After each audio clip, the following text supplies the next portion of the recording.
بسم الله الرحمن الرحیم. خاص شروع کو پنوم د الله باندې چې عام او خاص مهربان دی.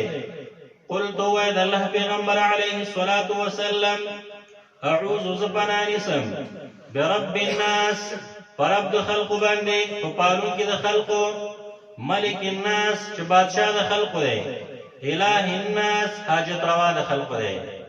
شیخ القرآن مولانا محمد طاهر نور الله مرقده هغه وایي چې د درې آیتونو کې الله جل جلاله ناس بار بار ذکر کوي، خپل صفاتونه الله ورته بدلوي.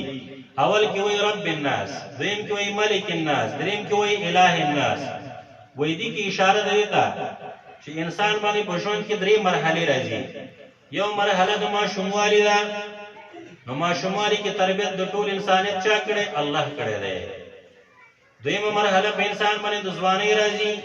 ځوانۍ مرحله کې چې د چا تعلق د الله د کتاب سره وي، په دې کې ډېره عاجزي وي. خو چې د چا تعلق د الله د کتاب سره نه وي، هغه کې کبر پیدا شي. نو الله وی خپل بادشاہ یاد کا، بادشاہ څوک دی؟ الله دی. طاقتور ذات خو الله دی، ستا به څه طاقت وي؟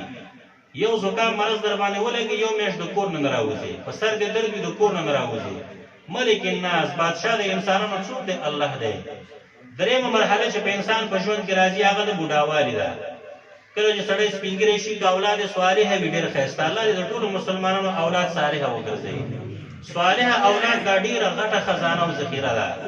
که بالکل د چا سره د شپې او د ورځې پیسې څه نه وي، د خوراک شی نه وي، چې اولاد صالحه وي دا ډېره غټه خزانه ده. الله دې د ټولو مسلمانانو اولاد صالحه وګرځوي. نو چې اولاد صالحه وي بیا به د خدمت زیات کوي، خو چې اولاد نه اهل وي بیا به د اولاد خدمت نه کوي، بیا به د هغونه ډېر په تکلیف وي. الله فرمایي پروا مه کوه، حاجت روا د انسانانو څوک دی؟ الله دی. خپل حاجتونه الله ته پیش کړه، الله به درته پوره کړي. من شر الوسواس، د شر د وسوسه اچونکي نه، الخناس هغه چې کله ښکاره کېږي کله پټېږي. خناس دا د شیطان صفت دی چې کله سړی د الله جل جلاله د ذکر نه غافل شي، د قرآن تلاوت نه کوي، په لهو لعب کې اخته، شیطان در باندې حمله کوي، راښکاره شي درته. خو چې کله د قرآن تلاوت شروع کړلو، ذکر دې شروع کړو، سبحان الله الحمدلله، نو په دې وخت کې شیطان تښتي. کله چې اذان شروع شي شیطان په تېښته وي. نو خناس پټېدونکی دی. الذي دا هغه څوک دی یوسوسو چې وسوسه اچوي فی صدور الناس، په زړونو د انسانانو کې، من الجنة چې هغه د جنیاتو نوم دی، والناس د انسانانو نوم دی. شیطان په دوه قسمه دی، یو جني هغه نه ښکاره کېږي په سترګو، یو د انسان په شکل کې دی چې کار د چا کوي؟ کار د شیطان کوي.